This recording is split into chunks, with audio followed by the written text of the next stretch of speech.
And welcome back into the MLB Hot Stove Daily here at the Upside Sports Network. My name is Michael. Appreciate you guys joining us on December 17th, a late Wednesday evening. Not a whole lot to get into around Major League Baseball, but a few news and notes that we should pass along. We'll get into those and much more, but want to greet you guys. Welcome in Mark, Ethan, Andrew, Joseph. Those of you who are joining us for the first time, please feel free to hit that like and subscribe. Follow us over on Facebook, Upside Sports Network as well. Let's see here. Rangers aren't ready to make a splash yet. It seems that way. They made their kind of, I guess you would say, their quote-unquote splash into free agency by bringing in Danny Jansen and a couple other relievers as well. Let's see here. Where's Bellinger going to go? I would guess right now, if I had to put money on it, just by the way, almost every single Yankee is leaving the Yankees, it seems like, over the past few years and landing with the New York Mets, with the New York Mets, that's where he's likely to end up the most. Outside of that, I would say the Yankees would probably be in that same conversation, if not a more likely opportunity for Bellinger to go to. But it just seems like people are jumping ship at a little bit faster rate than they ever have been in my recent memory anyway. Going back all the way to like the late 90s, I don't remember this level of Yankees choosing to leave the Yankees. It was usually the Yankees deciding to pay somebody else and let somebody who is not performing as well find their free agent destination elsewhere, capitalize on the fact that they are a quote-unquote former Yankee, and let that be their payday for the next couple years until they inevitably find their retirement. This isn't exactly the gold watch ceremony that we're seeing for a lot of former Yankees. We're seeing Devin Williams this year, Carlos Mendoza being stole over from the coaching staff there, being hired as their manager there. And, this is an ongoing trend that we've seen for not just the last couple years, but for darn near a decade now. A lot of former Yankees finding their way to the crosstown rival New York Mets. As far as Bellinger himself, I think he'd be a better fit right now with the Mets. I think they're a team that has how do I put this? The best chance to win the NL East right now if they add the starting pitching. The Phillies, I think, are a more complete team, but I expect by the end of free agency, by the end of the offseason, the Mets should be the favorite. I think they will add the starting pitching that they need to get done.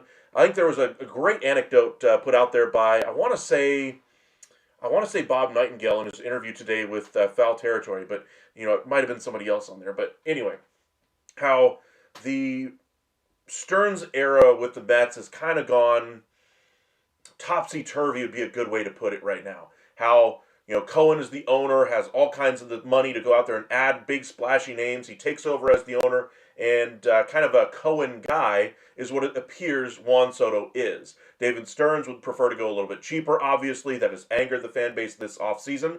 I think they were richly, richly over, I don't want to say stimulated, but they set their expectations too high. They've got the top flight free agent on the market a year ago in Juan Soto. That's not usually the expectation. Usually they have to overpay for maybe the second or third best guy. Going all the way back to my childhood. The Mets were never that team that would get that guy. They were always having to overpay because everybody always wanted to be a member of the crosstown rival Yankees. That's not necessarily the case anymore. The Mets are out there and performing very well in free agency, as we've seen in years past. This year, I think it's a lot more of what we've seen from David Stearns, kind of putting his fingerprints all over this team. Bringing in Marcus Semien for defense, that's purely a David Stearns move. Is it a good or bad one? To me, I don't think it's going to work out. I think it's a bad one, and I think David Stearns will rue the day he made the trade. Not to mention leaving are allowing Pete Alonso to leave and the calculus that went into that decision. He's got a lot of work to do this offseason to kind of straighten things out with that organization, not the least of which is that starting pitching. And for Bellinger, the exodus from New York might just continue with him going to the New York Mets. I don't necessarily buy that they're going to use Polanco 50-50 over there at first base with Vientos, McNeil, or if they bring in a Paul Goldschmidt. I could buy that they go after Bellinger and he fills in the majority of the time over there at first and also plays a little bit of outfield and gives them some nice versatility. But just something to kind of keep an eye on that we've been keeping on tabs anyway on the Mets situation pretty much every video that we've done since the beginning of the winter meetings. And this offseason certainly has not gone storybook for them, but I think there's a way they can rebound. It's just a matter of whether they have the financial wherewithal in David Stearns' mind to be able to get these deals done. I think Cohen, if he had his way, would go ahead and add all these guys, but he hired David Stearns because he thought he was the best GM for the job at the time. We'll have to see if he earns that paycheck. Harley, welcome in. Miguel, appreciate you joining us as well. You think the Rangers get Gallen as the splash? We'll see. I do think we're going to get some activity here pretty quickly. It is December 17th. The 22nd is the deadline for Murakami to sign, and shortly thereafter we should have Okamoto and Imai and all those kinds of names as well. But Murakami's market is going to get going here. As far as Gallen and the other pitchers, I think we're going to see them wait a little bit on 1, Michael King, 2, Imai, and then 3, they're going to have to figure out what happens with Framber Valdez. Then I think you get into the Zach Gallens of the world, which likely will take place after Christmas if I had to guess right now. I did hear that there are 2 finalists, loose finalists, I guess you could say. Other teams are still circling, but 2 teams that have certainly stepped up in the negotiations for Tatsuya Imai. Great starting pitcher, had a whip underneath .9 last year in Japan. Was absolutely fantastic. 5 complete games last year as well. He's 20, that was his age 27 season. He'll be entering his age 28 year, literally just entering his prime. The numbers he was looking for, as well as Framber Valdez this offseason, were in the realm of Dylan Cease.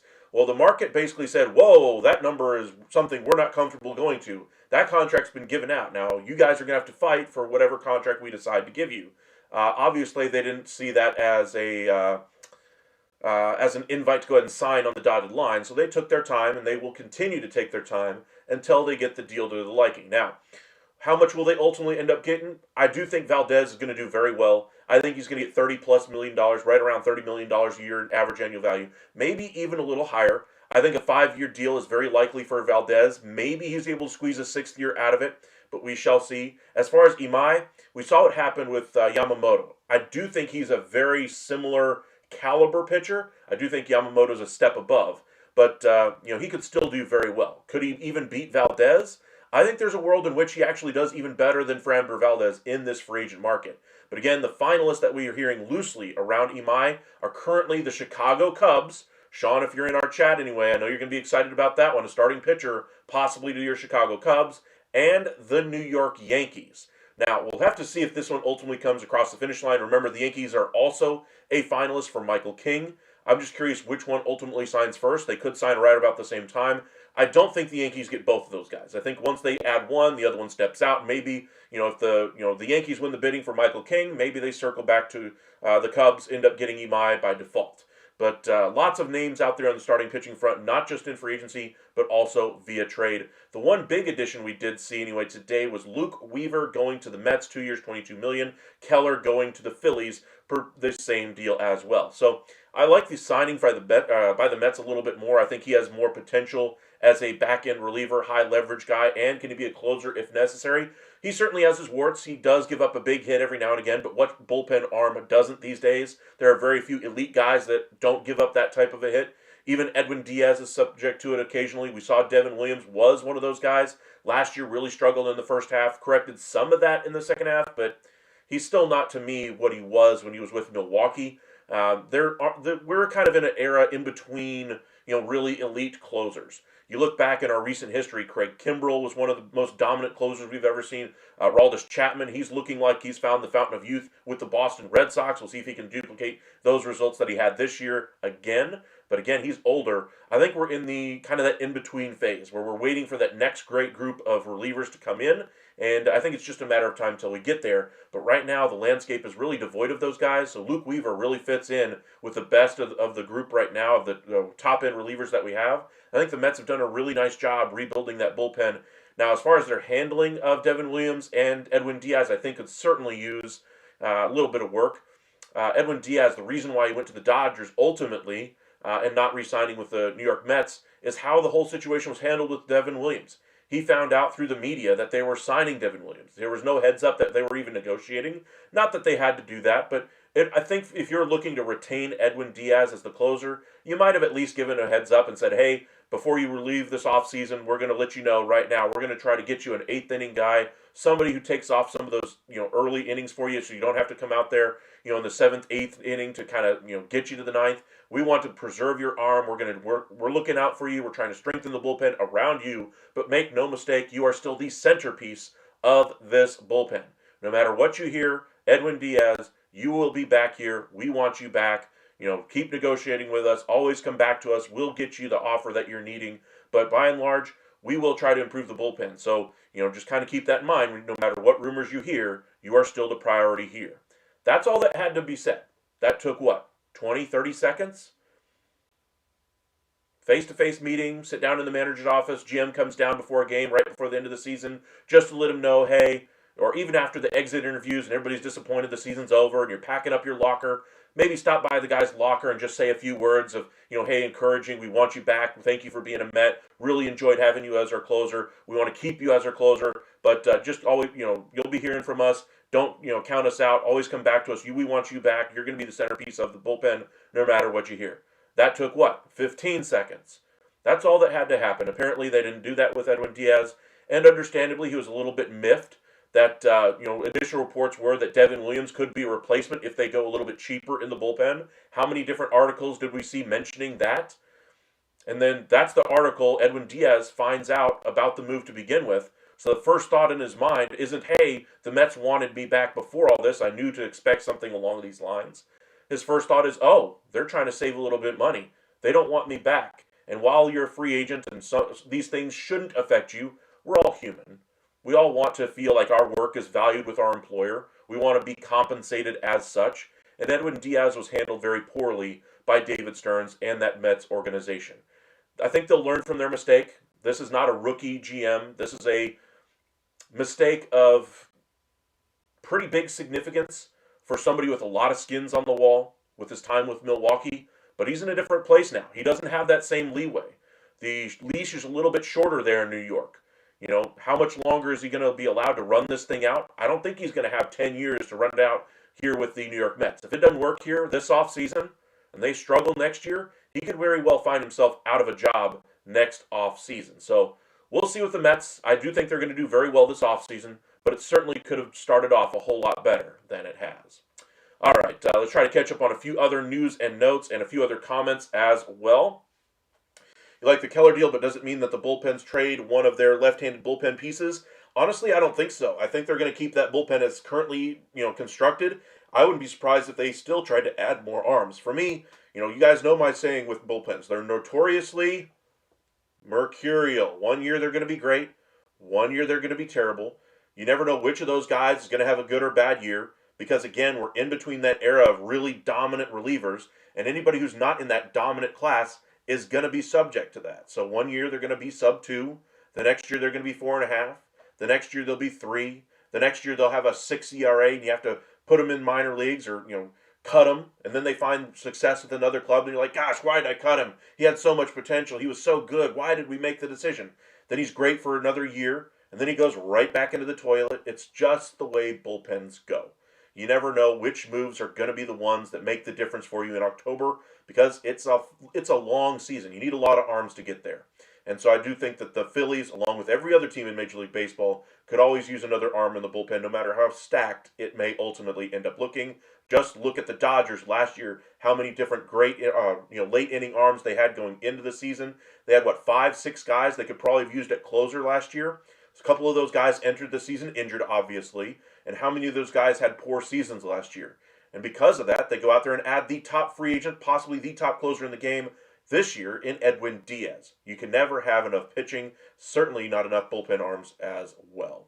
Miguel, I'm hearing that Imai is coming to New York. That is what we just discussed anyway, as far as the two teams being finalists, New York Yankees and the Chicago Cubs. I would not be surprised if Imai is the choice of the New York Yankees. I think he's a better pitcher than Michael King. I view Michael King as a really nice number two pitcher. When he's on his game, he can be a one. But if I'm going into a playoff series and Michael King is my one, and I'm going up against Tarek Skubal, I'm going up against Garrett Cole, I'm going up against Blake Snell, Yamamoto, Otani, if I'm going up against DeGrom, Eovaldi, Michael King is certainly going to be the worst pitcher out of that mix there. If the other team has Framber Valdez, if the other team even has, at this point, Merrill Kelly, I'm going to think they're going to have the advantage. Kelly's about as close of a comp I can think of in this market. Kelly is just older. If he was 33 in this market, he certainly would have had a very nice payday hitting free agency at this point. But he's 36, 37, 38. He's on the back nine of his career. And, I think King being a younger guy that I view very similarly as far as talent is still going to do very well in this market. But if you're viewing him as a number one and going to pay him like a number one, if you're not getting number one production out of him, then your rotation is not nearly going to be good enough. And I have a lot more doubts about him being a really good number one than I do confidence that he can handle that position. All right. Let's kind of keep this thing going. Players will be getting paid in gold and silver soon. That is the move. Well, we'll see. I mean, as slow as free agency started to move, you'd think so, that they're actually hauling it on wagons, carrying it across the country. But moves are finally starting to happen. How do you think the Phillies outfield looks? Is it better than last year? And where are all these trades everyone has said we're going to be getting this week? Honestly, I'm a little bit surprised. I thought we would have had a couple by now. I do think we're going to get some of those second basemen starting to move. Bo Bichette, by the way, to nobody's surprise, says, hey, I'm willing to play second base. Well, shocker there, nobody wanted him to play shortstop. The only teams that might even have an interest in him playing short were the Braves, were the Nationals, and were the Blue Jays. Blue Jays look like they're going to land Kyle Tucker. We'll get into that in just a moment. But as far as the Braves, they went with Kim, and they're still waiting to move on from C.J. Abrams in Washington. If he doesn't get traded, then obviously there's nowhere for him to sign that he can play shortstop. We talked about it last night about him possibly being the Trevor Story of this year's free agent class, and I think that's exactly where we are headed. As far as the Phillies outfield, I do like the Phillies outfield the way it is right now with Adolis Garcia. I think he really kind of supplements this roster very well, kind of evens them out, righty-lefty balance, gives him another power bat, and if he can get that swing and miss out of his game even just a little bit. The first, the first couple of months of the season when he was in 24 before he had the injury, swing and miss was down for him. He had just come off the great ALCS run and then got injured in the World Series and couldn't play outside of Game 1. But if they can get anywhere near that level of production again out of Adolis Garcia, the Phillies are cooking with gas. And, they should be a team to be reckoned with on the National League side. I still have my questions as far as what they're going to do with their rotation.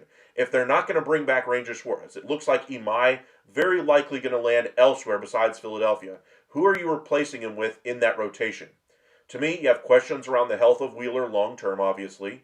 You have Sanchez, but again, how many postseason innings can you rely on him for right now, is my question. You have reliable innings coming from Ranger Suarez right now. Sign him, bring him back, and you have a veteran performer who performs well when the spotlight is the hottest. And, I think having him back in that rotation would be invaluable for that team. Not that other free agent starters couldn't come in there and make a difference, but I think the postseason availability, the postseason performance by Suarez is invaluable to that Phillies organization, given their health and other struggles that they've had in recent years with bloated ERAs and injuries from Nola and others. Walker for a year and change wasn't very good as well. They brought in Luzardo last year, and very luckily he performed very well. I was not expecting that. He certainly didn't have the pressure of the world on him being the number 5 starter in that situation. We'll see if he's able to replicate it. But for the Phillies outfield, I think they're pretty much set. That's what Dombrowski said. Looks like they're going to give a very long look at Crawford this season. I thought maybe around the All-Star break could be where we see him come up, but it sounds like they might be planning on him being their opening day, so we'll see.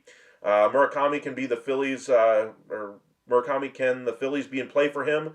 I wouldn't necessarily rule it out. I would say that Murakami's market is a complete unknown. There are literally nobody as far as your favorite insider.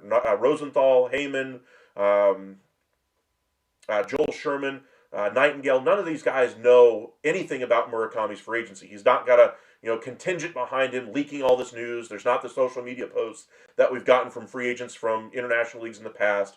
And this is a complete curveball. Which team is going to sign him? It could be anybody from the Reds to the Dodgers to be the Yankees, even the Phillies. I think every single team honestly has a legitimate chance to be in here because we literally know nothing about his free agency. So we're 4 days away now, a little over 4 days away from his free agency being resolved. We'll see where where things ultimately land. If he does go to Philadelphia, one thing to kind of keep in mind there is they still have Alec Bohm. What do they do with Bohm? I'm still reticent to trade Alec Bohm. I know the Phillies fan base would love to move on from Castellanos and Bohm this offseason, and to some extent Ranger Suarez if they can upgrade their rotation. But I wouldn't be so quick to shove these guys out the door. They've been solid performers for you in years past, outside of Castellanos. To me, Suarez and Bohm have been some of the stronger pieces on your team that you're going to miss if they end up going elsewhere. And Murakami is going to be a bit of an unknown. He has never played in Major League Baseball. The swing and miss concerns are even bigger than that of Adolis Garcia. The power numbers are prodigious. He's got 80 real power, in-game power. He's a younger player as well, 26, I believe. We'll see if where he ultimately lands. If it is Philadelphia, I'd imagine Bohm probably gets traded at some point. But how much is he going to get in return? He just is going to be added to that mix of players, second base, third base options that include Donovan, Marte, Lau, Smith, Arenado. Suarez is a free agent, obviously. Plenty of bats, arms, defenders at those positions. I'm not sure what type of return you could get for him. If you get a magic bean from him, or out of a trade for him, I suppose that might have to be the return. But maybe a setup guy, a sixth, seventh inning reliever, maybe a starter who's on a bad contract or off of a poor year with 1 year left on his deal. I'm not expecting a whole lot in return for Alec Bohm, I guess is the point I'm trying to make. And that's why I think he's more valuable on the roster for the Phillies rather than trading him for something that's not going to be nearly the same value. And you're going to be selling him pretty much at a low because of how much time he has left on that contract as well. Just, not necessarily buyer beware, but seller beware in the case of Alec Bohm. All right, let's see if we go through a couple more of these comments and we'll get into some of the last bits of news and information from around the league. And then we'll have a little bit of fun here. Going to have a little bit of an informal chat in the second half of our video this evening. Let's see here. Why can't the Phillies get a Japanese player? They have a chance to do so. I mean, they've done. I'm trying to remember. Did they even? Trying to remember who they signed. It was a long time ago, though. It was like early 2000s, 2003, 2004. But nobody of consequence. So I do get your point there. Imai, I guess, would be the pie in the sky if you're a Phillies fan of him coming in. But again, Cubs, Yankees seem to be the finalists there. Not that the market is closed to other teams, but those certainly seem to be the two, according to reports, that have stood out among the offers given to him. Imai won't go to the Cubs. He said he wanted to go play a team without Japanese players. That's the Yankees. Miguel, that's not completely what he said. Bob Nightingale kind of ironed that out on Foul Territory today, basically saying the interview where he discussed, not wanting to play for the Dodgers because they're the evil empire team. Some of the comments that were in that same interview, some people mistook and took as saying he doesn't want to play on a team with other Japanese players on it. That's not what he was saying at all. According to Nightingale, the way that the article was phrased, the way that the interview went, is that he wanted to be in a competitive situation. He wanted to challenge against the best. It was more about him knowing he wasn't going to the Dodgers. The Dodgers weren't going to be interested in him, so why not go ahead and take a shot at him at the Dodgers, because then that shows the competitive fire that he has to all the rest of the teams in the league that might want to play or might want to bid on his services. There's nothing necessarily saying that he doesn't want to play with other Japanese players. Now, as far as the Cubs, they've had success with a couple of other Japanese imports before, and I would expect Imai has a very good chance to be the next one among those. Heel, hey Michael, you and a couple of other YouTubers inspired me and my friend to start our YouTube channel. We posted our first video today. We cover mainly Astros, but we also talk about other teams.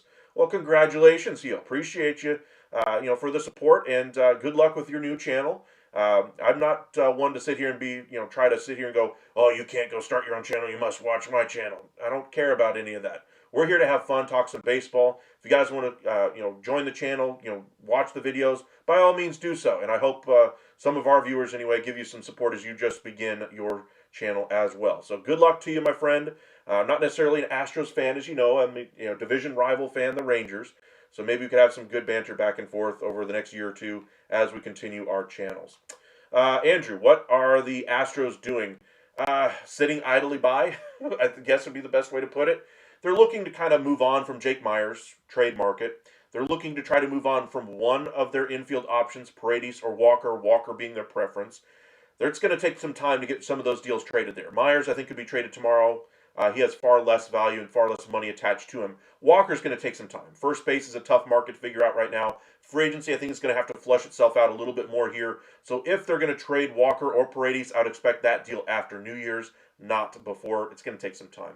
As far as free agency, of course, they'd love to have Framber Valdez back, but I think they're realistic about their chances to retain him and have since moved their attention to other starting pitchers who might be able to give them some length, either in a return via trade for Myers or Walker, or via free agency on a lower 1 or 2 year deal. I think Valdez still has a chance to go back to Houston, but I would put that chance as like, I don't know, 5-10% somewhere in there. I think if the market stays around 5 for 30, he has a chance to go back. But if he does get a 6th year, if that market does get to 32, 34, $35 million, I think the Astros are very quickly out. Hunter Brown is ready to take over the mantle as the number 1. The question is, do they have the health of the pitchers behind him for the 2, 3, 4, 5 in that rotation? They have plenty of good options that are number 3 guys to me. Is somebody going to step forward and be the great number 2 in that rotation behind Hunter Brown? Go Dodgers. Welcome in. Appreciate you joining us. Investing in trash cans. I like that one. Will the real Bo Bichette please stand up? Last year he was almost DFA'd as he couldn't hit last season. He hit contract year. Why is this not mentioned more media-wise? I think because they want to give their fair shake, I guess, to the players. They understand injuries happen. Coming back from injuries also happen. And I think the defensive metrics speak for themselves. I think that most media out there realize he's not a plus defender at shortstop anymore. That's why the organization, Toronto, anyway, last year, when he did come back with the bat anyway, he was still a nice bat for them in the second half and into the postseason. But with the injury, they decided that they were going to move on at shortstop while he was injured. They did. And then, of course, when he came back, he had to play second and third and wherever they could fit him in the lineup. He wanted to go back to to the position he's known all his life. He is a son of a former major leaguer. He's a very proud individual, I'm sure, as all major leaguers are. They're supremely confident in their abilities to be able to do whatever is asked of them on the baseball field. Just ask Rafi Devers last year. Was that the right decision for him to stay over there at third base and cause a locker room issue that ultimately got him traded out of Boston and going to San Francisco? I think that confidence and overconfidence in his skills ultimately cost him in that move. I think his career numbers will ultimately suffer because of the bigger ballpark out there in San Francisco. His offensive numbers will certainly go down. He had a chance to retire as one of the greatest Red Sox in modern history.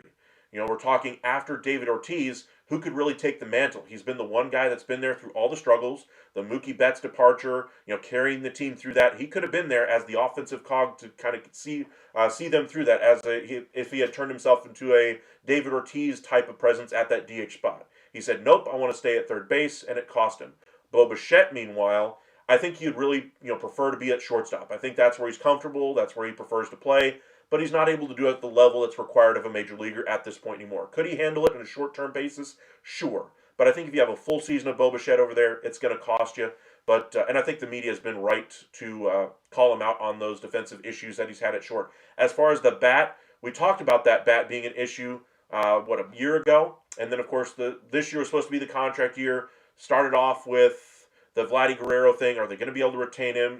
What do they do with Bo Bichette if they aren't able to retain Vladdy? Do they keep him just to keep the continuity there? Well, Vladdy signed long-term. They didn't necessarily need to keep Bo Bichette anymore because then they could try to add around the periphery of this team in any way that they saw fit, whatever was best for the future of the Blue Jays. And I don't think the Blue Jays see Bo Bichette as their future anymore. And I think he's going to have to sign elsewhere. I told you guys multiple times now, he's probably the Trevor Story of this free agent class. He's going to do very well, but he's going to get a contract that's solely for the sake of the money of it. I don't think he's going to take a bridge deal like we saw from Kim getting a 1-year deal from the Braves. I think he's going to get a long-term deal at a lower average annual value that will surprise all of us, and he'll go for a 5 or 6 year term to a smaller market team or a bigger market team that's not so good, that has a big paycheck for him, and he'll just take the paycheck and hopefully resurrect his career at that point. Andrew, I don't think we need a starting pitcher. I think we are done making moves after today's move. Uh, I would say you still got to get Real Muto back. That move is not completely done, of course. That's still something you have to finish. And then I think you're still got to be looking if you're a Phillies fan in the rotation. I'm not sure if you were referencing the Phillies though in that comment there, Andrew. Tato, welcome in. Appreciate you joining us once again. Would you be surprised if the Rangers signed Imai? See why Loves is pitching. I thought about that actually when I saw those reports that the finalists were down to the Cubs and Yankees. However, there were several other teams still in the market for a starting pitcher. The Rangers were in there for Sasaki last year. I believe they finished third in the running for him. Third might as well have been last year for Sasaki, though. I mean, ended up going to the Dodgers, obviously. They're going to have an ace on their hands when he gets established in the major league level. I think he's going to be just fine. As far as Imai goes, I think they have their international scouts. I think there's plenty of interaction between the Rangers front office, the Rangers scouting department, the Rangers international people to know what's coming over years in advance. Imai is just the latest in that long line of starting pitchers that have come over. Do the Rangers have an interest in starting pitching right now? Absolutely. Do the Rangers have about $20 to $25 million they could spend on a starting pitcher? Absolutely. Could they give a 6 or a 7-year deal like Imai is looking for? Absolutely. But I think the report is fairly accurate when they say that the Cubs and Yankees have kind of distinguished themselves to Imai. Now, that doesn't mean other teams aren't in there, and I do think CY, being a former pitcher himself, might be able to step in there if the Rangers are the team that or if they are the team that wants to get him. But at this point, I wouldn't necessarily count on it as a lock at this point for the Rangers. I think if I was trying to handicap it, I'd say Cubs at 40%. I'd say Yankees at 42%, dependent on Michael King, of course. And then I'd say the rest of the teams in the league are, some mixture of whatever percentage is remaining. So we'll see where Imai goes, but I think he's most likely to go to one of those two ball clubs that we mentioned. Dodgers, welcome in. Appreciate you joining us. Anthony, John, Sir Centro, welcome back. Yes, the Phillies you were talking about. Yeah, you still got Real Muto. You still got the starting pitching that I think you still got to do. And like I said, I think bullpen, they could still add one more arm just like every other team does. Go Blue Jays, go. All right. When will Cashman start making deals? He already started. Remember the Ahmed Rosario deal? I know that thrilled all you guys. The 1 year, $2.5 million to bring back a platoon third baseman. But they're in a lot of different things right now. They're trying to get the big ticket items off the board. I still think they're trying to bring in a bat of some kind in their outfield. The reason why I'm not counting them out completely on Kyle Tucker is because it's Kyle Tucker. And I do think there is a world in which they could end up with him still, however slim that hope might be at this point. But I think the most likely big ticket items, you're looking on the pitching side right now. Bullpen, I have no idea what they're going to do. If they go into the season with the bullpen that they got, I have serious questions about their ability to be able to compete with that bullpen. I love Bednar, but you have to be able to get to him. He showed that he was able to handle things in the second half of the season last year for them after being traded there. But boy, oh boy. I mean, you lose Devin Williams, who certainly had his issues last year. You lose Luke Weaver. Your starting pitching, to me, actually looks fairly decent. Once Garrett Cole gets back, big caveat there, once he gets back, they should have a very nice rotation. You're looking at Cole, Fried, Rodon, whoever they sign in for agency, Luis Heel, you got Warren, Schlitter. You have options in that rotation. Of course, you'd always love to have another starter. You can never have enough starting pitching, don't get me wrong, but bullpen seems a little bit more of an immediate need for me. And then, of course, that lineup. What are you going to do over there at first base? How are you going to protect Aaron Judge? You've been trying to do so since Juan Soto left a year ago. We'll see where they decide to go. The one guy they brought in last year, Bellinger, is now a free agent. What's their answer behind Aaron Judge? We'll see where they ultimately end up. All right, let's try to catch up on a few more of these comments here. Why are the Reds and Pitt not making moves? I think Pitt's tried. I think the Reds have tried. They've tried for big ticket items. I think they'll have to realize that they're going to have to go either trade route, which is what I think they've been holding off on in Pittsburgh. I think they're trying to hold on to that young pitching that they have, but I think it's time for them to realize Keller should have been moved while his value was a little higher. But, Adolis Garcia was in the market. As one other team I did hear on Adolis, by the way, was the Kansas City Royals. They were in there all the way to the end along with the Philadelphia Phillies, obviously, who won the bidding. Phillies are obviously in a much better contention spot. They can try to win right now, and they will be in the postseason next year. Royals, unknown if they'll be there. Of course, he would have gotten the playing time, but how would things work in Kansas City versus how things would work in Philadelphia? Better coaching there, better offensive ballpark. I think he'll do just fine in Philadelphia. And I think that's part of the reason why I chose there to try to continue his career, because he has a chance to kind of resurrect his career there. Whereas in Kansas City, it was going to be all on him. I don't think the coaching is necessarily as good as it would have been as it is in Philadelphia. Not to say that they're bad, but I just think that the hitting coach there that they have, Kevin Long, is going to be able to help solve some of the swing and miss issues that he has. Sir Central, it's been a long time since I've missed your great insight. Good evening from South Central LA. Well, welcome in, welcome in. Appreciate you joining us once again. Ethan, what if the Rangers say forget about Eugenio Suarez to Texas, 2 for 55? Hell no. I don't want Eugenio Suarez. His first half last year was unbelievable. Did you see his second half, by the way? With a team that he had been with before, that he had gotten comfortable with before. Great year that he had in the first half with the Diamondbacks. Did you see what happened in Seattle? Not nearly the impact player that he was in the first half. And Seattle, for the second time, said, thanks, don't let the door hit you on the way out. Tells me all I need to know about Eugenio Suarez. The Rangers ballpark right now is looking more and more likely to be a pitcher's ballpark at this point. I have zero interest in having Eugenio Suarez on this roster. I'd rather live it out with Josh Young and see if he can recapture what he had as a rookie. I'd rather bring in Nolan Arenado. I do not want Eugenio Suarez. I was doing a little bit more research on Eugenio this year, or what he did this year anyway today, and just trying to figure out what team would prefer him as a third base option. He's a good fallback option for, once you get down the list here. We're talking about the trade candidates, however likely or unlikely they may be. Last year that we were talking about the possibility of the Braves breaking up some of those controllable assets that they have, like a Matt Olson or a Austin Riley, to get some starting pitching in there. It doesn't look likely now that those guys are going to move, but I would still try to at least make a call to Atlanta if I could first.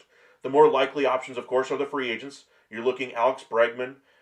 You also have to look at all the other traded candidates that are out there, Nolan Arenado and others. There's lots of options out there at third base right now. Murakami, Okamoto. You go to the Mets, you could possibly get Vientos. There's lots of options out there at third base before I go to Eugenio Suarez. And how much are you going to give him? I'm certainly not giving him a long-term deal. 3 years, I think, might be the best-case scenario for him, but I think he's more likely to sign probably a 2-year deal with a team that needs power and expects him to return to form of what we saw in the first half with Arizona. Now, if you're a Rangers fan, I guess the thought process there of him being the third baseman was that the Rangers modeled their field, the actual turf on their field, the grass, after what we saw in Arizona. Suarez doesn't necessarily use the grass in Arizona to make his presence felt. It's hitting the ball over that fence. So again, I don't want any piece of Eugenio Suarez. I just think it's going to be a bad contract waiting to happen. You look at the Anthony Rendon contract in L.A. That contract is probably going to go down as one of the worst, if not the very worst contract ever signed. I would say Eugenio Suarez isn't going to get nearly that length, but you might get that level of production. I think it's going to just fall off a cliff for him if you give him any type of a long-term contract. The power numbers just did not back itself up in the second half this season. Let's see here. How bad will the Padres be? My gosh, fire sale about to commence. I don't agree. I think it's not necessarily a fire sale. I do think it's retooling here. Fire sale, I think if they were to sell Fernando Tatis or Merrill, absolutely a fire sale. They're not going to trade those guys. They very likely could trade a guy they just acquired in Mason Miller for some long-term starting pitching options. Nick Pivetta as well. Same thing with Ramon Laureano. That's more of the same from the Padres front office. We've seen that from A.J. Preller for, the last decade now, getting into big situations with the Upton brothers and Craig Kimbrell in years past, getting out of that situation before those contracts expired, getting into the Juan Soto situation, getting out of it within a year or so. And, we'll see what they decide to do next. I think the Mason Miller is just the latest in a long line of aggressive moves made by A.J. Preller in the name of trying to win. And I think they've kind of realized the division's passed them by with the Dodgers at the top. Giants are still very good. I think they're going to get even better this year. I think the Diamondbacks are realizing that they have some good assets, but they're nowhere near the top of the division, so they're trying to retool a little bit. They saw the deficiencies of their pitching staff, so they're trying to add via trade with Ketel Marte to that pitching staff. They got Corbin Burns last year. They brought back Merrill Kelly this year. Zach Gallen looks like he's headed out the door. Division's kind of up and down anyway behind the Dodgers. Rockies, of course, at the very bottom, as they will be for the next couple of years. But the Padres could very well find themselves in wild card contention, even if they traded Mason Miller, Pivetta, and others. Their situation's a little dire financially, which is why making a move like this would save them a little bit of money with Laureano and Pivetta going out the door and bringing in league minimum contracts back for starting pitchers to bring in and start in your rotation. They're missing, 3, 4 starters out of the rotation right now with the injury to Darvish for the entire season. Musgrove coming back from injury. Cease is already gone. Michael King will be gone. And if they trade Pivetta, that's 5 starters out of that rotation gone. See you later. They did bring J.P. Sears in with the deal with the Athletics last year. I don't view him as a major league starter. If you're using him in your rotation, you don't have enough pitching. And so I'd expect them to be very aggressive in adding, low cost, high impact starters. Guys like Tyler Mahle that we've tried to connect with at several different teams because he kind of fits that mold of a 1-year option kind of a guy with a higher average annual value that still gives you the production of a number 1 starter. Other starters that they could add would be via trade, and I think using Mason Miller as the vehicle to pursue that starting pitching is the right course of action for the Padres. But as far as the Dodgers, if you're a Dodgers fan, just celebrate your 2 World Series titles and the ability to be able to have the best farm system in the game. Continue to be able to replenish that. That's props to their front office, their ability to scout talent and spot it. It's not necessarily just the payroll that they have that's allowed them to amass the level of success that they have. It was their commitment to holding on to those young players early in their success with guys like Corey Seager and Jock Peterson when he was first coming up and others. And ultimately peddling them off before they really saw their value really diminish. Same thing with their catchers that have been top number 1 prospects in their system. They've traded 2 of those guys. Both of those catchers have basically turned into nothings at those destinations. One was traded to the Nationals. He's probably the better of the 2. The other one was it Cartaya? I want to say ended up with the Minnesota Twins last year. His career doesn't look like it's going to get anywhere near what it looked like it could have been with the Dodgers. They do a great job of evaluating talent. And of course, they have the might of that ownership group behind them. They're using the deferred money loopholes. Congrats on the Dodgers for how they're able to do things. It's on the rest of the league to be able to make their team as best as they can and try to win as well. There you can also scout. They can also develop talent. They can also try to sign good value contracts. That's the way things started for the Dodgers.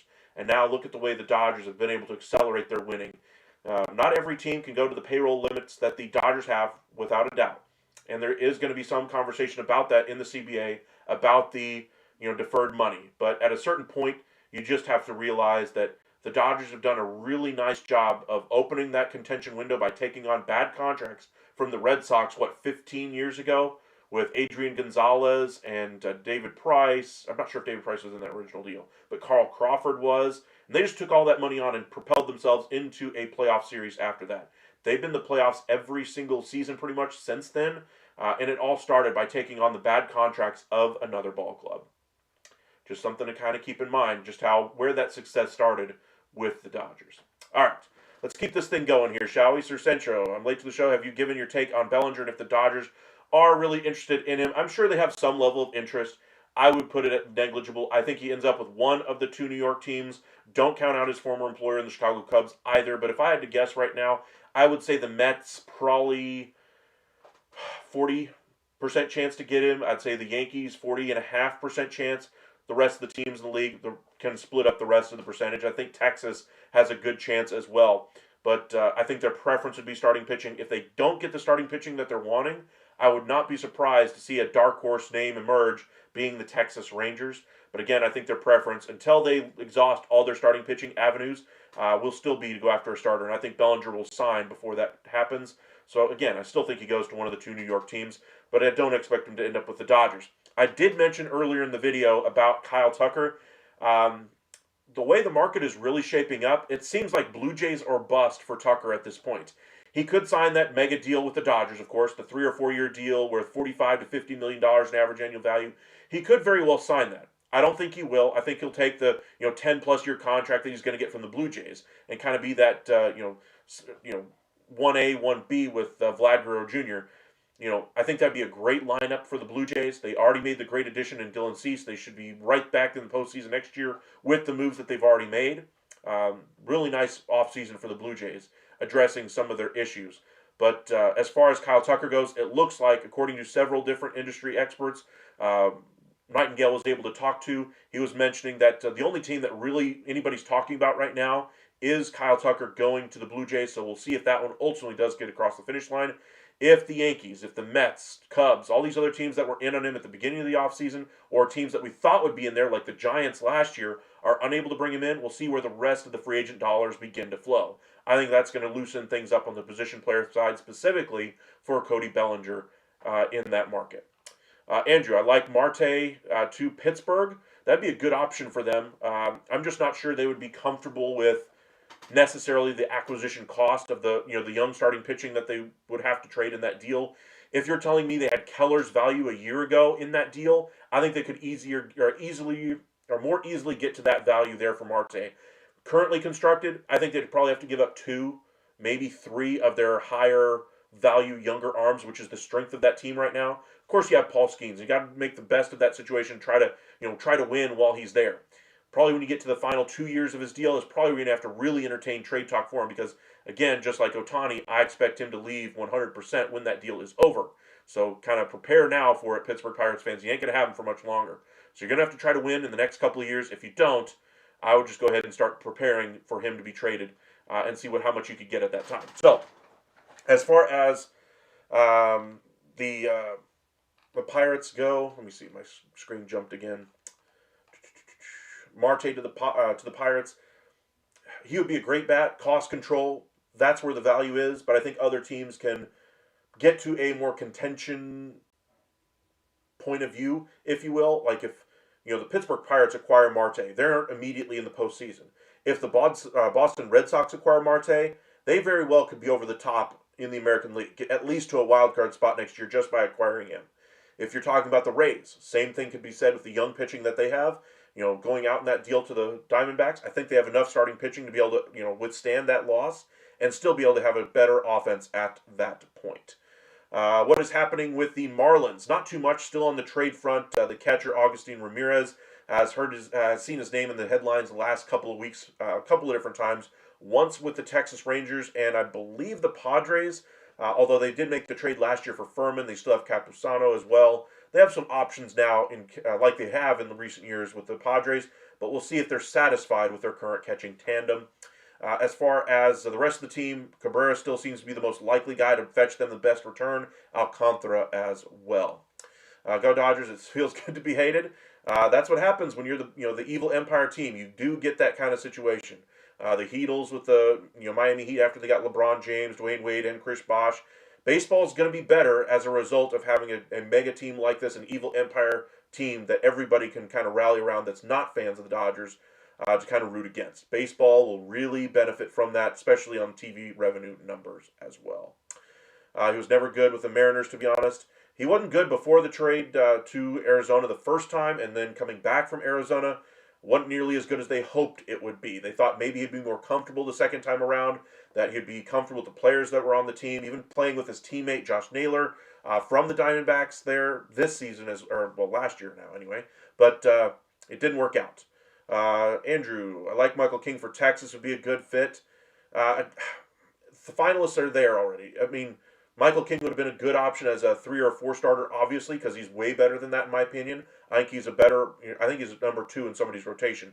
But for Michael King, again, it's the 3 teams, Orioles, Yankees, Red Sox. To me, the real 2 teams I think are going to be there are the Orioles and Yankees, so we'll see which one ultimately gets him.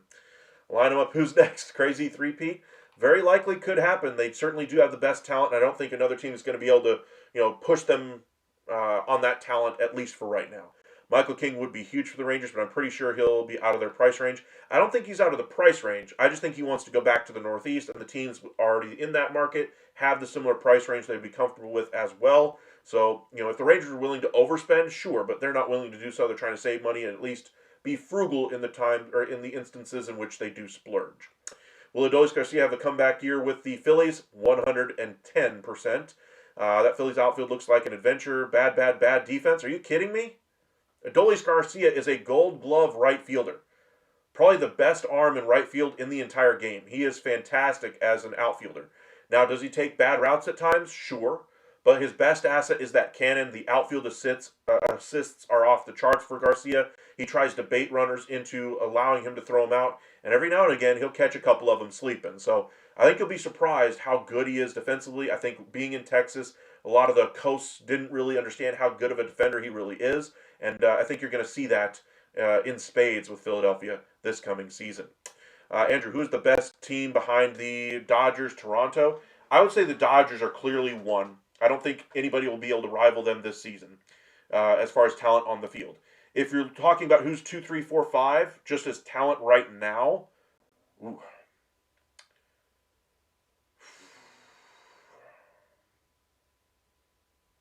I still have questions about the Phillies. Otherwise, I'd say Philly, especially their rotation. The Mets are far too away as far as that rotation. Talk to me after they add their starters. Toronto, they already added their starting pitching. They're looking like they're going to try to get Kyle Tucker here, but they don't have him yet. They've added their bullpen. They're certainly in contention for 2. Um, the Brewers were fantastic last year, but they're looking like they're going to trade for Eddie Peralta. Yankees got to be in that mix. Boston looks really good, and that's even without having Alex Bregman there. I would put Toronto probably as currently constructed as the 2. Some combination of the teams I just mentioned in the 3 through 6 category is how I'd kind of break things down. But it's still Dodgers far and away the best. What is Cleveland cooking? Not much. Stephen Kwan possibly to the Dodgers was a talking point at the trade deadline. We'll see if they revisit that this offseason once Kyle Tucker gets off the board. I think that's what we're waiting for first to see if the Dodgers step out for Tucker. If they don't, then I think we'll revisit the Kwan to Dodgers talk and see if Teoscar ends up going to a team like the Royals in a 3-team deal. Problem for the Padres is that they're for sale. I think Preller is going to mess that up. I don't think that's going to mess it up at all. I think that the die is already cast for the money that they've spent. He's not necessarily going to add a whole bunch of money here to the payroll. He's tried in recent years to try to add more salary. They haven't allowed him to do so. And I think he's been very good to that ownership group. He honored the wishes of the late Peter Seidler in trying to field a contending championship caliber team. And he did a hell of a job trying to do it with what he had to work with. Ultimately, it didn't work, and now this is kind of the end of that run. You're stuck with a couple of bloated deals. You have a couple of really good young superstars to carry you on the offensive side, but your pitching is completely empty in the starting rotation. Bullpen looks fantastic. The question is, what can they do in that starting rotation? That'll be the task for Preller this offseason. A's have interest in McNeil. I think the A's are just trying to take on salary at this point so that they aren't going to be the topic of conversation at the CBA negotiations next offseason. The smaller market teams are all going to be a topic of discussion because of their unwillingness to spend. I think that's just one way that they can solve it. Now, as far as McNeil going to the A's specifically, gives them a veteran player who's played in a big market. I'm not sure he would be how do I put this? A guy you hang his number up in the rafters when his career is over with the A's if he gets dealt there. I think this is more of a stop along the way for McNeil if he does move there. But I think they're just trying to tread water until they get to Vegas, and that would be one move that would kind of fit that description there. Cleveland fired Christmas. They did. They let go of Big Christmas anyway. John Kenzie Noel, I believe was his name. McNeil for Severino. That would never happen. Severino has more value. Verlander is the same age as Nolan Ryan when he signed with Texas, 1 year, $14 million with Texas to be the number 4 starter, and then him and Jock off the books. I'm not a huge fan of Justin Verlander, but as a number 4 starter, you certainly could do worse. I do think he's probably going to go to a team that he believes has a better chance to compete. I think that was his wish last year with the Giants, and ultimately had to settle with the Giants. I think he was looking for a bigger market last year, and ultimately had to settle there. I think Texas could be in that conversation if they decide to go that route, but I think they're looking a little bit more of a controllable starter route, the trade route for Cabrera, or for a guy like Zach Gallen, somebody that they can count on in that rotation, for a couple of years here. You look at DeGrom and Eovaldi, their deals expire in a couple of years. If they can get a true number 1 type of starter, they would love that, obviously, but for $20+ million, maybe they can find somebody who can grow into that. I don't think Cabrera can do that. I think Leiter probably is their best chance at that long term. But if they can, they're going to try to get the best pitcher they can. I guess is the point I'm trying to make here. And Verlander, while a decent pitcher last year, pitched better in the second half, certainly not in the first half.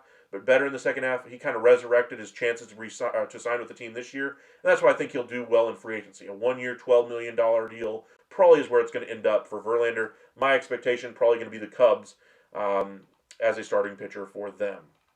But I do like the idea as far as getting a 1-year starter because then you have more money to spend next year's offseason when the CBA is going to be kind of discussed and solved. And then once you know the CBA, then you can go out there and spend at that point. So it'd be kind of saving your free agent dollars at that point. Not a bad theory.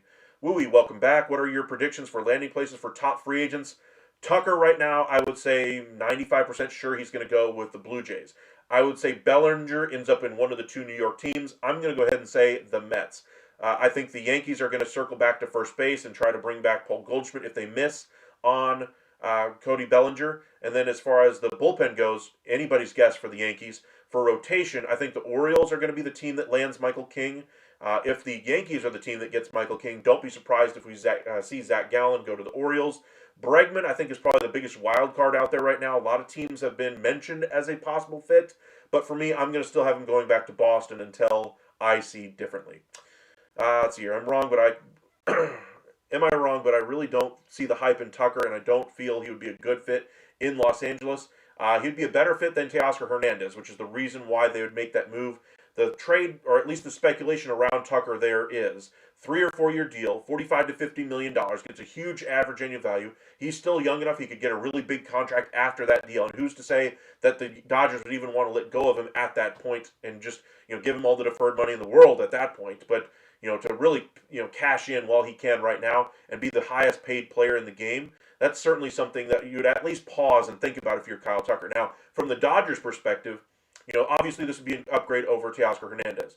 The way the trade would work is, or the way the mechanics of this would work, the big deal goes to Tucker. You then orchestrate a trade that sends Teoscar Hernandez to the Royals, who have had interest in him this offseason, saves you a little bit of money to help pay for Tucker. You also get a couple of prospects, or maybe you get an arm out of it from the Royals to kind of get that deal done. And then you go into free agency or one more time to see if you can finish up patching up that bullpen. But as far as the Dodgers, I mean, why wouldn't you try to continue to build on this team? Nobody else has stopped you to this point. And every single player that they have targeted, that they have said, yep, I want him on my roster, they have gotten. So if they identify Tucker as that guy, then he's going to be a member of the Dodgers. So I just think that there are more likely chances here is for the Dodgers that they're going to realize that Teoscar's good enough in the outfield. They don't need to spend that level of money on Kyle Tucker. They could if they wanted to, but I don't think they're going to. And that's where I think that the market really breaks down for him. You look at the Giants that were supposed to be in there for him, really on the periphery of that conversation so far this offseason. The Mets were supposed to be in that conversation, looking like they're going to try to save a little bit of money so far this offseason. They haven't really been out there as the team for Kyle Tucker. Yankees, they've been mentioned as a time or two this offseason as well, as far as being a big market team. Could always use a bat in that lineup, possibly fill in as a Juan Soto replacement. Then, of course, you have the trade options if you do bring him in if you're the Yankees. All of that's a lot of dominoes there, and I just think it's unlikely, especially with the concerns from Hal Steinbrenner about wanting to be fiscally responsible. There's nothing fiscally responsible about spending $400 million over 10 years on one player in your outfield when you already have several outfielders on your team. That leaves you with the Blue Jays. Blue Jays, who are hungry to get back to the World Series, have all the money in the world to spend after not retaining Bo Bichette so far, and we'll see what happens there with Kyle Tucker. Evil Empire, Sour Grapes. Well, I mean, that's what the Evil Empire has always been in Major League Baseball, the NFL, the NBA. The Yankees in the late 90s. The Heatles in the 2010s. You had the Warriors after they got Kevin Durant. Brady and the Patriots. Mahomes and the Chiefs. Those are the Evil Empire teams. And baseball has always been best when they have that Evil Empire team to root against. And that's what the Dodgers have easily become. See the Marlins doing anything sneaky on Murakami or any other nice free agent?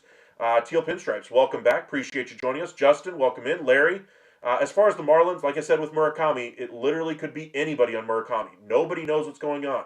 Rosenthal, Heyman, Nightingale, all have said this on their reports today that they literally have heard nothing on his free agency. No visits that anybody's heard about. No social media posts that have gotten out. Nothing. And so it literally could be anything. And we're the 22nd at 5 o'clock Eastern is when that deal's got to be signed by Murakami. That means the deal's probably got to come together a little bit before that. So expect him to sign here relatively quickly, maybe even over the weekend. It's the 17th right now. So remember, the 22nd, the deadline for Murakami. Will the D-backs trade Marte tomorrow?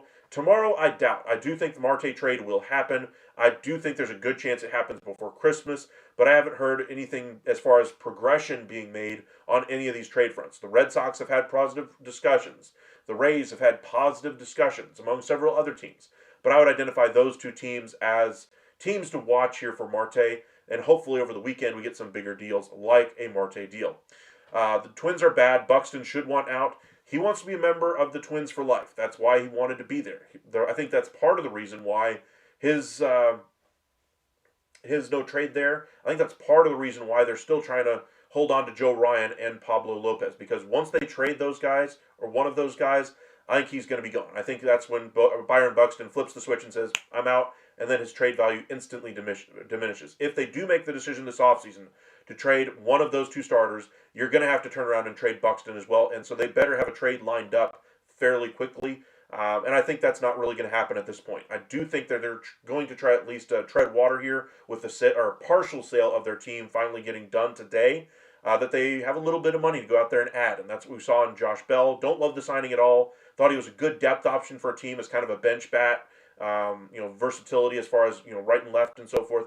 But for me, Josh Bell had a nice resurgent year with the Nationals, but giving him 1 for 7 was a little rich for my blood. Let's see here. Larry, the Yankees should trade for Tatis. If not him, sign Tucker and the pitcher Imai. I mean, pie in the sky if you're a Yankees fan. Why not hope for it? But Tatis ain't going nowhere. As far as Tucker goes, I do think that the Yankees are still on the periphery of that discussion. If they don't bring back Bellinger, the only free agent that really fits for what they're needing, as far as a high profile bat to put behind Aaron Judge to protect him in that lineup, is Kyle Tucker. And I think it'd be a really big piece for them to get at that point if Bellinger leaves to go to the Mets. Same thing if he goes to the Blue Jays. Then the Yankees are left with basically the trade market if they want to improve their offense, or possibly going after an Alex Bregman. But that opens up a whole nother can of worms as far as what you do, where you play them, what you do as far as a trade. The Jazz Chisholm conversation as far as trades has been a little bit interesting the last couple of days. I just find it as more chatter more than anything else. I think the Yankees are just picking up on the need at second base and in the outfield or offense in general in the league right now. Just seeing, what if some team might give them a crazy offer for Jazz. Otherwise, they're not going to move him, and I don't think they should either. As far as Imai, again, they're one of the 2 finalists there, but they're also one of the 3 finalists for Michael King. If Michael King goes there, then I think Imai goes to the Chicago Cubs, but we'll see.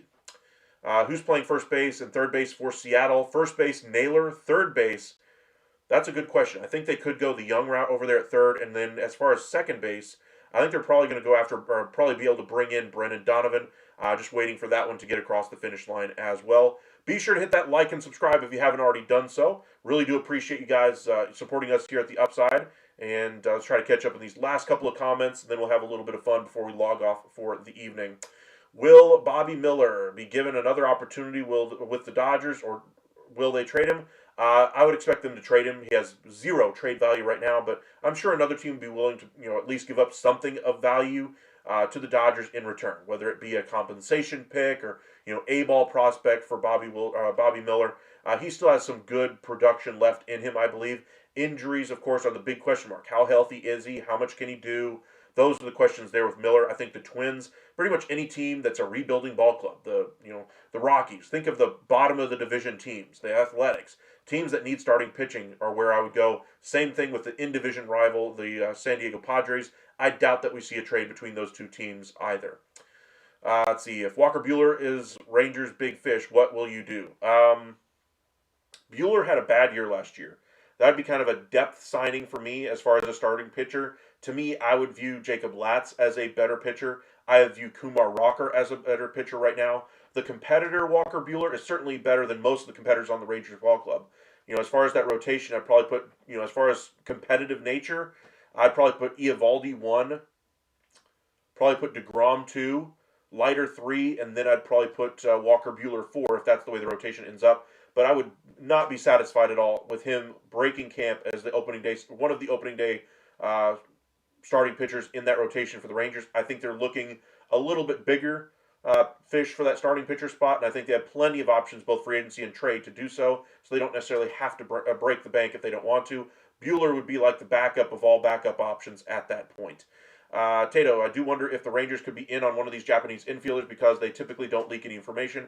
Maybe I'm crazy. I don't think you're crazy at all. They have had success with international players in the past, Yu Darvish and others. And I think Murakami is less so of a fit for the Rangers. There has been some people connecting Okamoto to the Rangers, but again, nothing concrete, so we shall see. Mike, welcome in. Appreciate you joining us. Welcome back, Lock Smart, as well. Tucker to the Jays, 10 for 408. I could certainly see that being the deal. Texas and Rangers Suarez, how about that? I would like that a lot if I'm the Rangers. Good performer in the postseason, veteran, number 2 starter when he's right. I would really love that for Texas as their number 4 starter behind Leiter, Eovaldi, and DeGrom. Let's see here. Will Kumar Rocker be good this year? I think he will. I thought for a moment there last year after the trade deadline that Kumar Rocker could very well turn into a trade asset for you. I think the Rangers still view him as a starting pitcher. Of course, they could utilize him as a closer, but I think that's a fallback option. You try over and over and over again to make it work as a starter until it absolutely falls on its face, and then you try the closer thing. But I think they're still going to wait at least a year on the closer discussion around Kumar Rocker. If things work out, Kumar Rocker will be in the rotation in 2027 for the Rangers. If they don't, or if they're in contention this year, and they see a difference-making bat, on the cheap, like a Ketel Marte, where they have a real opportunity to go out there and get him, I think that would be the type of player I could see the Rangers giving up on a Kumar Rocker for if they see themselves as a true World Series contender. Not just a team that could make it as a wild card, not just a team that's going to win the division, but a team that has a legitimate chance to win a World Series. I think that's the type of player they could be willing to give up, or that's the type of player they could target in a trade for Kumar Rocker. But until then, I think they're going to wait with Kumar Rocker and see if they can develop him on their own. Austin Hayes to the Texans because he's cheap. Maybe. That doesn't move the needle for me. Again, I still think Texas is looking primarily at a starting pitcher and then at a first base, second base, right-handed hitting outfielder or something along those lines to improve the roster. And, of course, rounding out the bullpen. Let me go ahead and pull up our page here, see if anything is happening at the moment.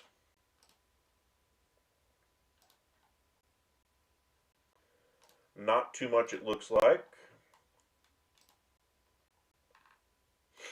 There was some discussion today about the Angels and what they're going to do. Of course, they have that ongoing legal battle with Tyler Skaggs versus the team and all that kind of thing in the wrongful death lawsuit. But Mike Trout has even had to appear in that as well. Matt Harvey, the drug use he did as a player was also put on display. MLB at one point was brought in as far as a party as well. But Major League Baseball is letting the Angels take care of this as best they can. But on the field, more conversation about the Angels today about what they're going to do with Mike Trout. Do they put him back in center? Do they put Soler in right? Do they put Trout or Soler at DH? Both of those guys should be at the DH spot, but Trout isn't going anywhere. He's Mr. Angel. He ain't going anywhere. Jorge Soler, meanwhile, with the injury risk, the contract, he's seen as a negative asset. Are they even able to find a trade partner for him? Because they're going to have to figure out things with that DH spot. They need to improve that outfield mix as well. We shall see. But for me, it's just sad to see Mike Trout's career go the way it has. A player that we all saw as one of the probably the top 2 or 3 in the game for a significant period of time, and now we're left with this version of Mike Trout who's unable to stay healthy in the field anymore. That probably should be a DH because his bat still plays, but he's never really been able to have a true experience in October. We've never really seen him in October to be able to see what he has to work with. World Baseball Classic, I guess, is the best what we can hope for nowadays. But Mike Trout, you talk about wasted careers in destination or because of a bad team being around him. Mike Trout's got to be up there as one of the best careers we've seen by a team in a very poor situation.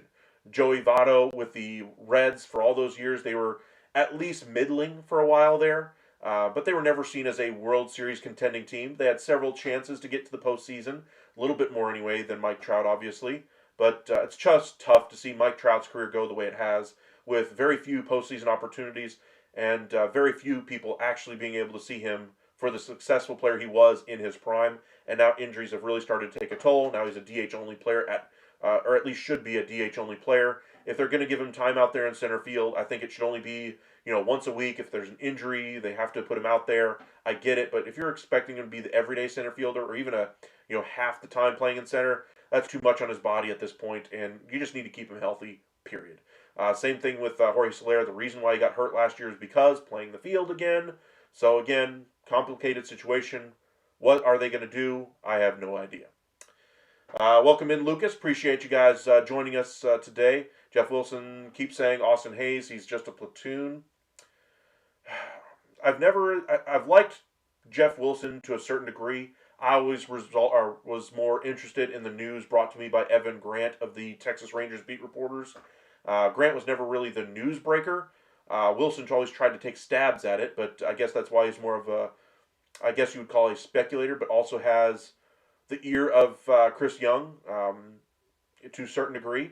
And I do think he's a little bit more plugged in at this point to the Rangers, at least what their thinking is. I think he's got a source that he can really rely on. Evan Grant, I think, has buddied himself up to the business side of the Rangers more than the front office side in recent years, which is why you get the podcast with the media relations guy for the Texas Rangers, John Blake. Not to say that's bad or anything. I think it's just two very different ways of covering a team.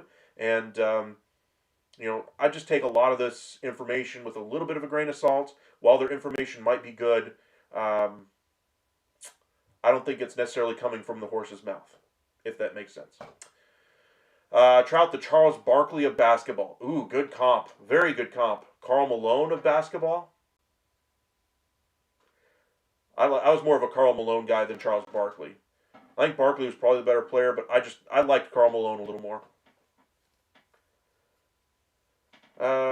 Mike Trout reminds me of Embiid, good player, body filling them both. That's an unfair comparison. Embiid was never considered to be this type of player in basketball. I mean, he was for about a year or two as far as an MVP level player, but that peak was what, 2-3 seasons? The first, 5 years of his career were all dealing with injury, and now we get the back half, which is all injury again.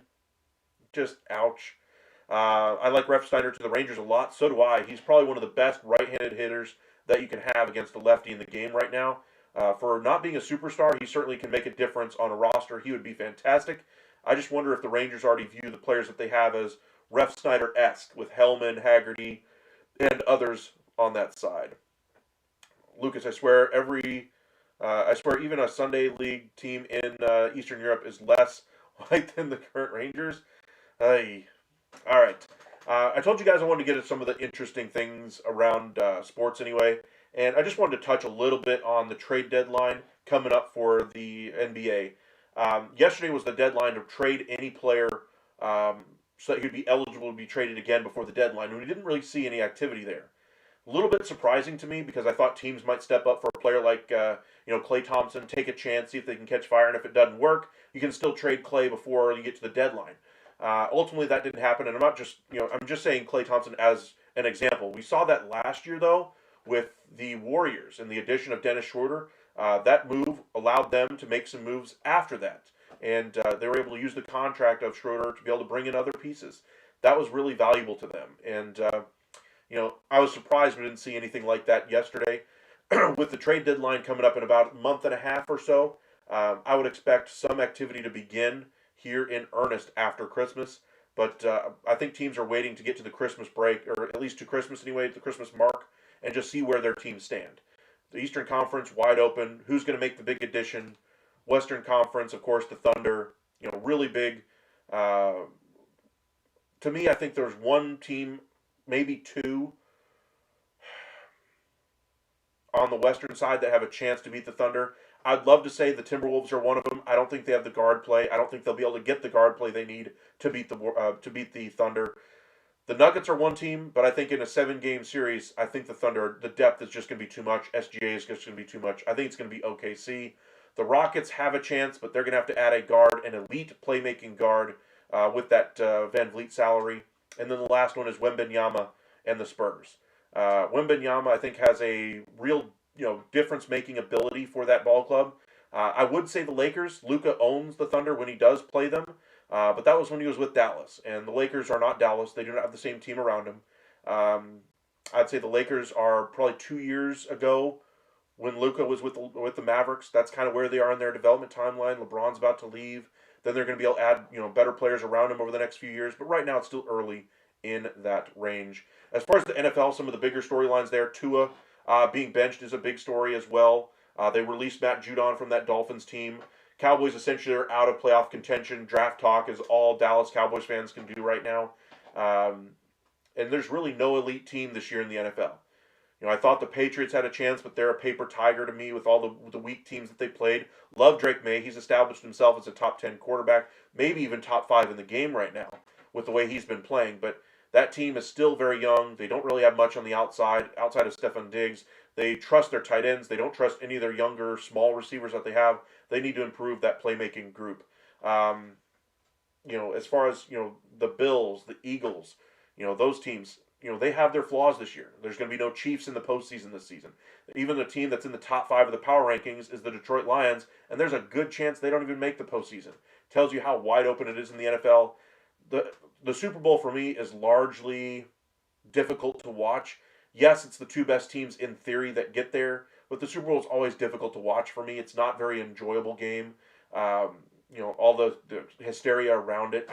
I'm not the biggest football guy.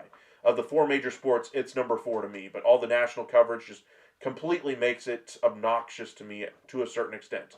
And this year, I just don't think the juice is going to be worth the squeeze to watch the Super Bowl, because the team that ultimately gets there, even if it was the Patriots, if they've been able to steamroll the Bills, how interesting are they going to be to the casual fan to watch? I think just the difference in the Chiefs not being there is going to be enough for some people, but not for me. Let's see here. Try to catch up on a few more of these comments, and we'll head out for the day. Teams should tread lightly because no one beating OKC.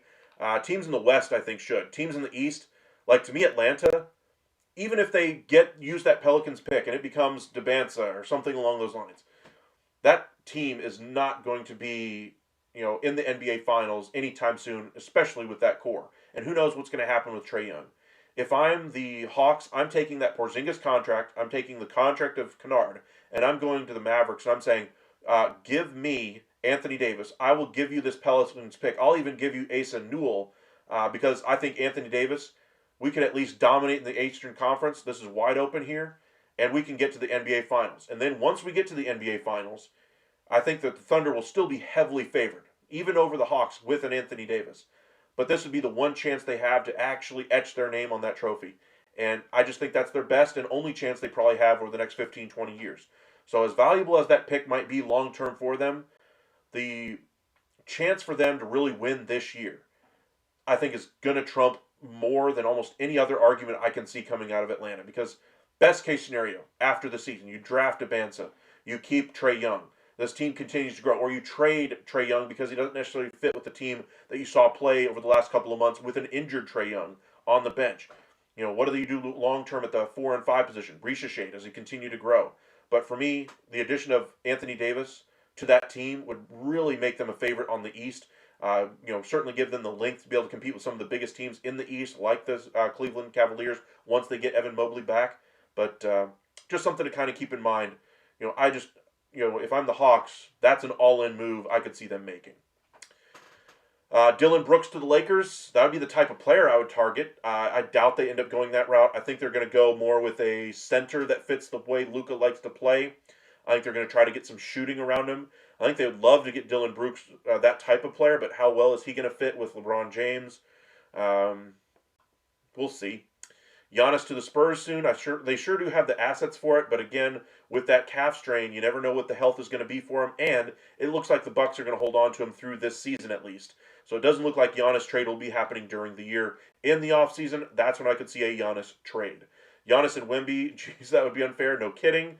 I think Anthony Davis, where he goes, could change things. I agree. Let's see here. Try to catch up on a few more of these comments. My screen just jumped. My apologies. Lucas, I feel safe putting all my chips on Josh Allen if push comes to shove. I do like Josh Allen, but that defense is Swiss cheese. I think you can move the ball on that defense. I think the Chargers have just as good of a chance to get to the Super Bowl as any team on the AFC side. On the NFC side, love the Rams, love the Seahawks. I think it could very likely be one of those two teams. Bears, they've actually shown the ability to run the ball. Caleb Williams has taken a step. With the injury to Parsons, I think that eliminates the Packers from a real chance to make it. And I think there's an actual chance the Packers miss the postseason if the Lions are able to jump them. The Packers right now are the 7 seed, the last wild card spot, and they just lost Micah Parsons for the season. I would expect the Lions are going to be right there with them, neck and neck, the final 3 games of the season. Both of them have relatively tough schedules. I trust the Detroit Lions to be able to get out of theirs a little bit better. Lions have faced a tough schedule now the last few weeks, and they've come out of it, I believe, 500 the last few weeks. They need to do a little bit better. They've got one team that they should destroy, I believe, in the Vikings over that final stretch, and I think they will be right there with the Packers. I think that tie, instead of a win for the Packers, is ultimately what's going to keep them out of the postseason, so out of the playoffs. So you're looking at the Cowboys getting 2 picks, probably in the late teens, probably in the 16 to 18 range, maybe even back to back. That would be the best case scenario, I think, if you're a Cowboys fan looking at the draft situation. 80 to Hawks or Toronto. Toronto just doesn't have the pieces to me. That would probably have to be a 3-team that routes Pirtle or other pieces elsewhere. Remember, Mavericks are looking for a little bit of salary relief because they want to be able to sign Nembhard to a deal this year, and they're going to try to avoid the tax. I think they can avoid the tax. I think they can get a long-term asset and draft compensation in a deal with Anthony Davis. I think he's shown the ability to stay healthy enough. Yes, the calf issue did take him out of the lineup the other day, and he's questionable again. But it's not a long-term injury right now. It's just more injury management for him, I guess is the best way to put it. And there was no need to play him against a Utah team. Showcase him against one of the teams that was reported to have interest in him, that has since been refuted, in the Detroit Pistons, and just show how good of a player Anthony Davis is. I would not be surprised to see him come back I believe they play tomorrow against Detroit. I haven't watched the Super Bowl in 5 years. I don't blame you. The Super Bowl, to me, like I said, it's been unwatchable the last several years, and I think it's going to be even more so this season. New faces, sure, but none of these teams are truly special. We're talking like the Patriots in, 2007, where they were undefeated going into the Super Bowl, and then you had the great catch anyway the helmet catch anyway by the Giants that overtook that team. That was probably the best team I've ever seen at any point in my life, and they didn't even win the Super Bowl. That was a great team. The greatest show on turf with the Rams, that's up there. The Vikings in 1998 with Randy Moss's rookie year. That was a special, special team that, unfortunately, their kicker, who had been the most accurate in the league that year, finally missed in the NFC Championship game and cost them. The Vikings in 2008, 2009, when the Saints won their Super Bowl, the year that they had the Bounty Gate scandal going on, and then subsequently had their defensive coordinator banned for a year, their GM banned for a year the subsequent year. After that, the Vikings had a real chance with that team. Favre looked like a younger man. Adrian Peterson, best running back in the game. Their defense looked lethal that year. That was a very good ball club. The receivers were not, the best in the world, but they certainly were serviceable enough for Brett Favre. They had plenty of weapons.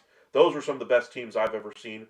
The Cowboys in 2014 with the helmet catch, or the diving catch anyway, against the Packers by Des Bryant that was ruled no catch. That was another great team that ultimately fell short.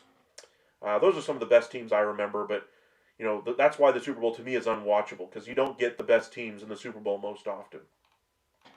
Now the Chiefs over the last 5 years, I would argue they're probably the best team in the league over that period of time.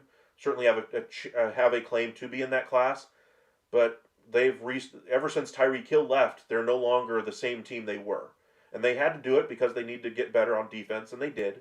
But again, it wasn't very watchable. Atlanta is not trading that Pelicans pick. They've leaked it like 15 times. I agree that I don't think they should, as far as from a long-term, fiscally responsible mindset. But if I'm Dallas, I'm telling you, I ain't trading for anything besides that pick. If you're not including that pick, I'm going to move on to the next team, because I can get pretty much the same offer that I'm going to get from you from another ball club. And because out of, whatever the case may be, spite or, whatever, negotiation tactic you want to name, you want to go to the Chicago Bulls and take on their expiring deals and the couple of draft picks you can get from them for their, and maybe a young player like a Kobe White. That deal is just as good as the Atlanta Hawks. So if you're the Atlanta Hawks and you have to beat out the other team's offer, that's your one trump card that you have to play. Recherche does not do it for me. I would rather have Jalen Johnson, and you ain't giving me Jalen Johnson.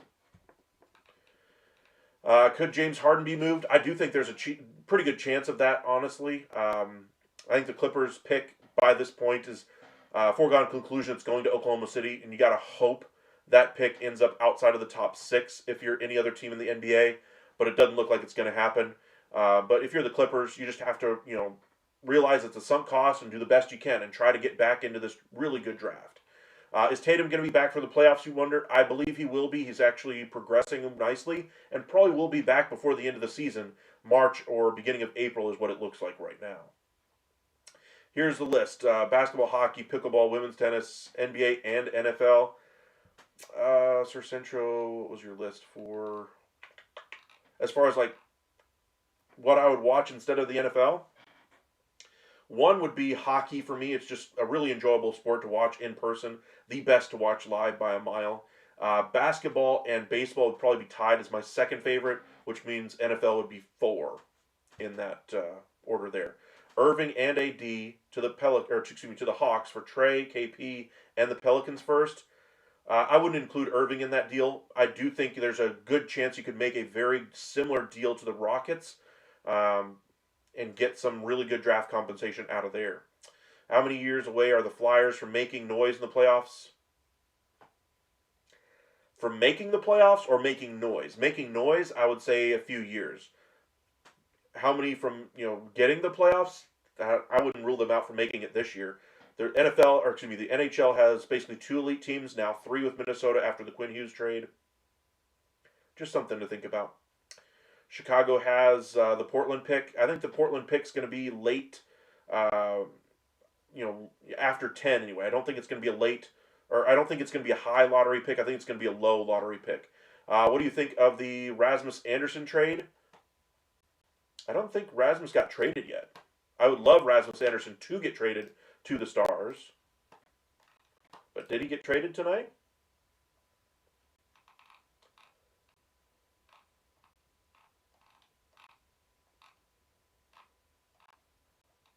Yeah, I don't see it. But as far as Rasmus Anderson, I still would love that move for Texas or for Dallas as a response to the Quinn Hughes move. I think they need a player up front as well. And the money that they save on Sagan with his injury, you can bring Rasmus Anderson. That's a $4.5 million salary that fits on your roster. You could include Labushkin in that deal as a piece going back to Calgary in that trade, along with a first round pick. Maybe you get a Blake Coleman out of it, and then you trade Coleman in exchange for a player like Mason Marchment and maybe a fourth round pick attached. You're really devoid of trade assets at that point, but I would really love Rasmus Anderson. Now, there's a couple other teams that have been named as legitimate options for him now. Columbus was one team. I've heard the Blackhawks, even though I'm like, the Blackhawks, they're not a contending team. He's an expiring deal. Why would they be interested in him? I mean, I guess that any way to acquire talent, I guess, would be the argument, but I don't see that one as anywhere near remotely likely. Penguins are trying to do one last hurrah with Sidney Crosby, but I think they're going to revert to the team we thought they were going to be all along. Let's see here. Sir Centro, will the Raiders screw up the first round pick or trade it? And will Max Crosby be traded for his sake? He really does need to be traded. That Raiders team is terrible. I would love to get him out of the Raiders and put him on the Cowboys and give him the edge that they really need. They can't get pressure, so go get one of the guys that's able to give consistent pressure. I would not be surprised, though, if the Cowboys sign Trey Hendrickson in free agency this offseason. Don't be surprised when you see a big free agent pass rusher go to Dallas this offseason. But as far as Max Crosby, this could very well be the offseason he finally gets moved. As far as screw up their first round pick, I mean, when haven't they screwed up their first round pick? It's been a while since they've hit on, or been able to hit consistently on first rounders. It's just what they seem to do no matter who is drafting, whether it be somebody you trust as the GM, somebody you don't trust, whoever's in there just seems to not work it out. How do you feel about the WNBA? Still a growing league. It's still young, still an infant, honestly, compared to all the other leagues. Not that not that the women's basketball isn't a great sport or anything like that. I just think it's still so new. The financial model for these teams isn't working. That's why you're having all these headlines about the CBA negotiations, about players arguing for a greater percentage of the revenue sharing, all those kinds of things. But it's still so young. They need to get it more viable. They need to cherish the stars that they have and stop bickering among themselves. Angel Reese, like, what are you doing with the Caitlin Clark stuff? All the stuff that she's trying to do with like McDonald's and all the other stuff. The trademarking the stuff that TikTok guy says. I forget what it calls. The pray ups. The that kind of stuff. The me bounds. That kind of thing. All that stuff that she's incurred upon herself. All that's fine. But the Caitlin Clark stuff, let that go and just say, hey, we're great as a league. Yes, Caitlin Clark's great, but we're also great. Don't just sit there and try to put Caitlin Clark down. Just talk about her, talk about the greatness of her, and if you want to say that you're great as well, go for it. But don't sit there and be like, well, she's not so great. You ain't in the prime of the NBA. This isn't Magic versus Bird. Let's be real. Franchise Pickens and trade both first to Browns for Garrett. I wouldn't do that. To me, if you're talking about trading next year's first round pick and one of them this year for Myles Garrett, so be it. But right now, if I'm the Cowboys, I probably franchise tag Pickens, let him have a great last couple of weeks here. I trade Pickens for a first round pick, whatever I can get. I think he'd be probably worth a first round pick right now. Look at the Steelers and how that value went for them. But I think you could get a first from a team for Pickens if you franchise tag him and allow another team to sign him.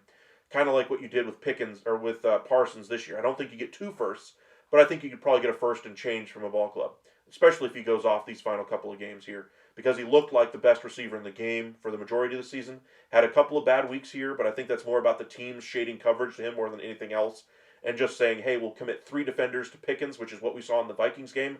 3 defenders guarding Pickens. Meanwhile, Lamb is just running all over the place unchecked. I mean, you saw how well that worked out for Dallas. Lamb had a great game, but Flores still was able to get the job done because of his scheme. The defense wasn't able to stop anything on the defensive side of things for Dallas, and that's why they lost. By the way, Flores is a free agent at the end of the year. I would not be surprised at all if he's the Dallas Cowboys defensive coordinator next year. But as far as picks go, trade Lamb for 2 firsts. You ain't getting 2 firsts for Lamb either. He's a great receiver, but you ain't getting 2 firsts. Receivers usually aren't worth 2 firsts. I mean, Roy Williams, just look how that trade went for Dallas.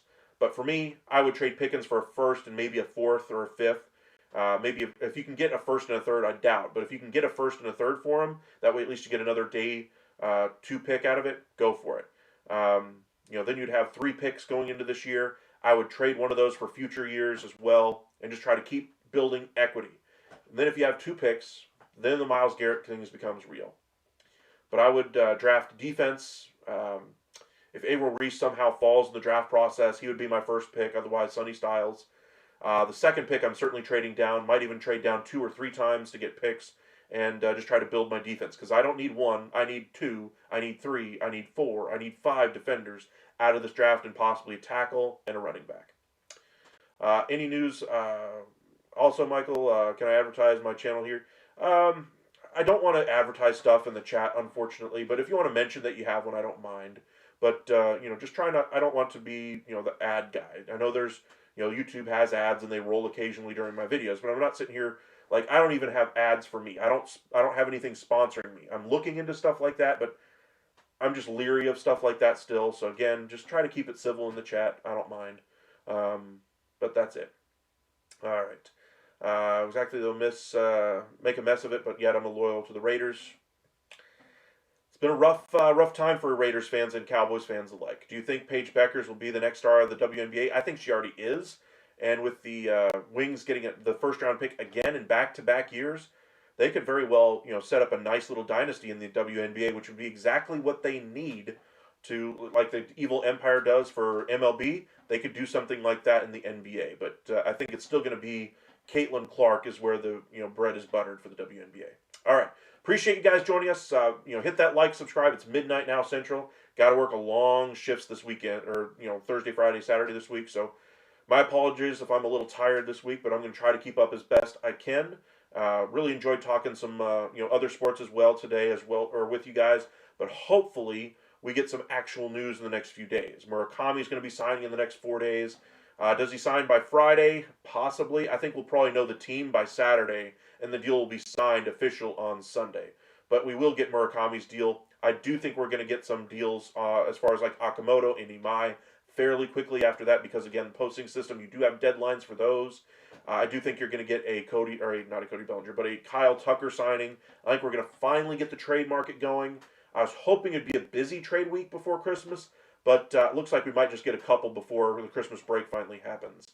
Thoughts on John Cena retiring?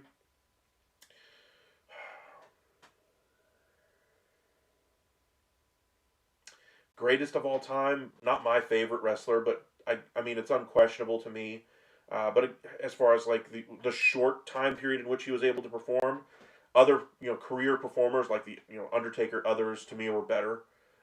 Triple H was better. Even as an executive, he's still on that Hall of Fame or on that Mount Rushmore for me. Um, I guess I would probably replace Ric Flair with the longevity of Flair and what he did with John Cena on that Rushmore for wrestling. I guess not a huge John Cena fan, but heck of a career. 7 days until Christmas. Yes. Will Hannah Dog star?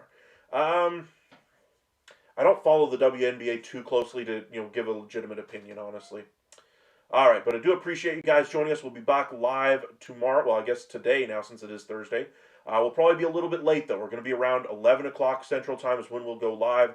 Be sure to hit that like, subscribe. I know our international audience has been enjoying these later streams, so we'll try to keep doing those the rest of this week. And then we'll again get back to the earlier times starting in the week and kind of progress later as we go. But really do appreciate you guys joining us. Hit that like, subscribe if you haven't done so already. Thanks for those hearts in the chat. I do see those popping through. And, if you guys want to turn on your notifications when we do go live, that way you'll be able to join us. And on Facebook, you can find us there, Upside Sports Network as well. When we go live, we'll post it there. That way you guys can find us there as well.